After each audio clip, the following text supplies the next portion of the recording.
এবার সাংবাদিক সম্মেলন করে সোনাই প্রাক্তন বিধায়ক তথা কংগ্রেস নেতা আমিনুল হক লস্করকে এক হাত নিলেন এআইইউডিএফ কর্মীরা। বুধবার শিলডুবিতে এক সাংবাদিক সম্মেলনে এআইইউডিএফ এর সোনাই সমষ্টি কমিটির সভাপতি খালিদ হাসান লস্কর, দলীয় পুরো সদস্য নূর আহমেদ বড় ভূঁইয়া, দিলবার জাহান লস্কর, আনসার হোসেন মজুমদার, সোনাই ব্লক অঞ্চলে পঞ্চায়েতের প্রাক্তন সভাপতির প্রতিনিধি ঝুনুবাবু লস্কর, সজীব লস্কর, জাকির লস্কর, হিরণ লস্কর, মুন্না লস্কর সহ অন্যান্যরা জানান, প্রাক্তন বিধায়ক আমিনুল হক লস্করের দুর্নীতি বিরুদ্ধে এবার তারা মাঠে নামছেন। তারা জানান, আগামী 15ই আগস্ট থেকে আমিনুল হকের আমলে দুর্নীতি হওয়া এনআরইজিএস প্রকল্পগুলো জনসমক্ষে তুলে ধরে এর বিরুদ্ধে বিহিত ব্যবস্থা নিতে সরব হবে। দেখে নেওয়া যাক তাদের বক্তব্য। সাংবাদিক সম্মেলনের উদ্দেশ্য হলো যে বিগত 2021 সনের নির্বাচনে সোনাই সমষ্টির জনগণ দুর্নীতি দমনের পক্ষে জনাদেশ দিয়ে সোনাই সমষ্টির মাননীয় বিধায়ক করিমউদ্দিন বড়ভূঁইয়া মহাশয়কে বিধায়ক হিসাবে দিশপুর পাঠিয়েছেন। বিগত 3 বছরের যে কার্যকালে আমাদের নজরে বিভিন্ন ধরনের দুর্নীতি এখন পর্যন্ত নজরে এসেছে। আগামী দিনে এইসব দুর্নীতির তথ্য নিয়ে আশা আমরা আগামী 15 আগস্টে পুরো দুর্নীতির তথ্য সহকারে জনসমক্ষে আমরা তুলে ধরবো। এই উদ্দেশ্যে আজকে আমরা এখানে সাংবাদিক সম্মেলন করেছি। এ নিয়ে আমাদের মাননীয় বিধায়ক করিমউদ্দিন বড়ভূঁইয়া মহাশয় কার্যকালের আজকে 2.5 বছর হয়েছে। ওনার কার্যকালের ভিতরে দিয়ে উনি যে জায়গায় যান, যে জিপিতে যান, গিয়ে দেখেন বিগত পিরিয়ডে যিনি এমএলএ ছিলেন আমাদের সোনাই সমষ্টিতে বিজেপির, ওনার কার্যকালের মধ্যে দিয়ে প্রত্যেকটা জিপিতে এনআরজিএস এর কেলেঙ্কারি হয়েছে। যেগুলা হয়েছে তথ্য সহকারে, যেমন 3-4টা ব্যান্ডার আছে, হায়াত এন্টারপ্রাইজ, জন্নত এন্টারপ্রাইজ এবং মিতালি এন্টারপ্রাইজ। এই ব্যান্ডারের মাধ্যমে প্রত্যেক জিপিতে লক্ষ লক্ষ টাকার দুর্নীতি হয়েছে। সেটার প্রমাণও আমার সোনাই জিপিতে একটাই রাস্তা আছে, একে আবুল কালাম রোডের রাস্তার 11 লক্ষ টাকার 19 লক্ষ টাকার একটি পাথর পর্যন্ত না পেলে সমস্ত টাকা আত্মসাৎ করা হয়েছে। ঠিক তদ্রূপ প্রত্যেকটা জিপিতে আছে। এটার ভিতরে আমাদের মাননীয় বিধায়ক আগামী 15ই আগস্টে আমরা প্রত্যেকটা জিপিতে যেগুলো স্কিমের আন্ডারে এই বেন্ডারের নামে টাকা আত্মসাৎ করা হয়েছে সমস্ত তথ্য প্রমাণ দিয়ে আমরা প্রত্যেক জিপিতে গিয়ে গণজাগরণ আন্দোলন গড়ে তোলার চেষ্টা করব। এবারে আমাদের বিধায়ক যে মোকদ্দমা করেছেন, অ্যাকচুয়ালি ওটা বিধায়কের বক্তব্য ছিল না। জনসাধারণ যেখানে বিধায়ক যান, জনসাধারণ দাবি উত্থাপন করে আমাদের এই রাস্তার টাকা আত্মসাৎ করা হয়েছে, আপনি কেস করুন, আমাদের সেই রাস্তার টাকা আত্মসাৎ করা হয়েছে, আপনি কেস করুন। বিধায়ক বাধ্য হয়ে জনতার রায় মানতে হবে, জনতার দাবি মানতে হবে একজন বিধায়ক হিসাবে, তাই তিনি কেস করেছেন।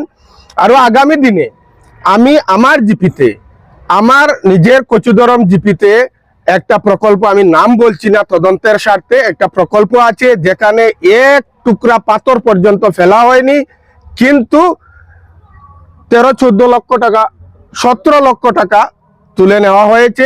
ওনার পাওয়ারে উনি যে বিগত দিনে যেগুলা কেলেঙ্কারি করে এনআরজিএস এর লুণ্ঠন ফুন্টন করে নিয়েছেন, বিজেপি গভর্নমেন্টে উনি বিধায়ক ছিলেন, তাই আমরা অ্যান্টি করাপশনেও কেস করে সেটা সঠিক আমরা বিচার পাইনি। আর তারপরে উনি তখন কংগ্রেসে চলে গেছেন, হয়তো আমরা ভাগ্য খুলছে। মধ্যেখানে অ্যান্টি করাপশন থেকে আমার কাছে ফোনও এসছে, সেই তদন্তগুলা ওনারা ফাইনাল পথে চলে যাচ্ছে। এখন অত্যন্ত পরিতাপের বিষয়, কোনো কোনো জায়গায় কিছু কিছু লোক একত্রিত হয়ে কিছু বাক্য ওনারা প্রক্ষেপ করে থাকেন।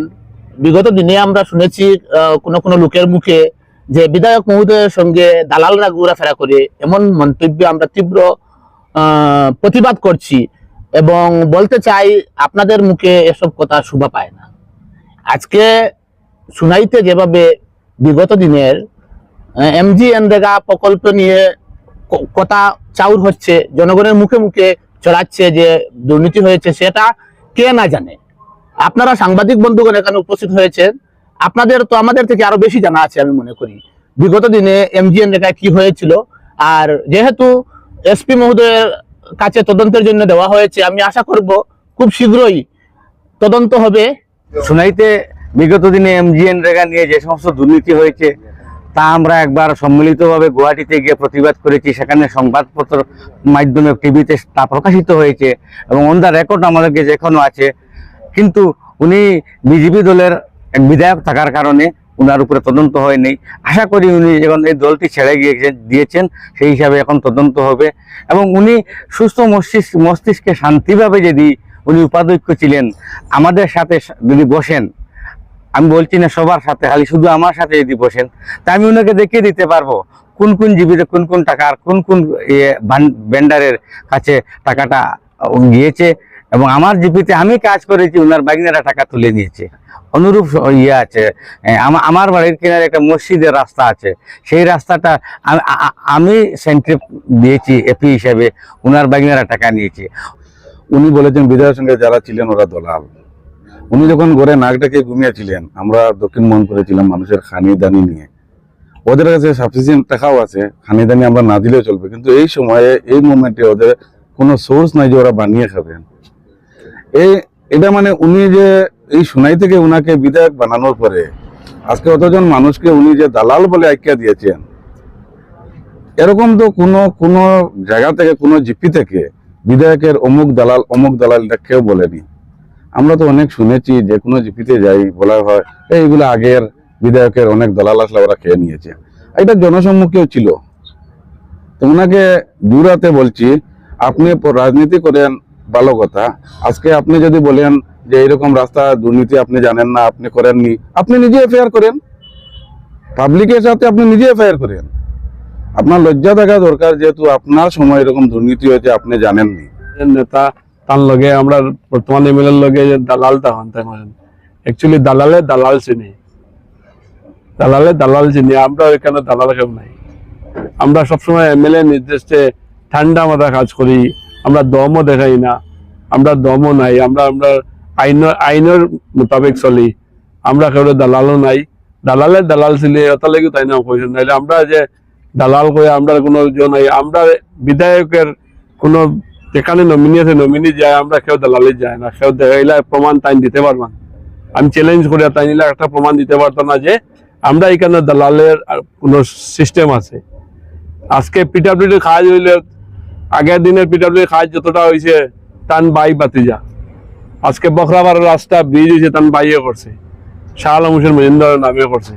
আজকে এই আমতলা রাস্তা তান বাইয়ে করছে শাহ আলম হোসেন মজুমদার।